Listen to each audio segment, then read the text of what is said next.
एक गरीब किसान अपनी गाय का सारा दूध पी जाता है, लेकिन उसका भूख और बढ़ जाती है, तो वह पोपट से खाना मांगने लगता है। पोपट कहीं से एक सोने का मटका ले आता है, फिर उसमें एक पिज़्ज़ा डाल देता है। मटका अचानक हजारों पिज़्ज़ाओं से भर जाता है।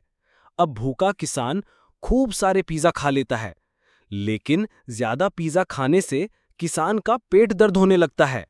फिर पोपट पिज़्ज़ा में दवाई मिला देता है। किसान दवाई खाकर ठीक हो जाता है, लेकिन अंत में पोपट रोने लगता है, क्योंकि किसी ने लाइक और सब्सक्राइब नहीं किया।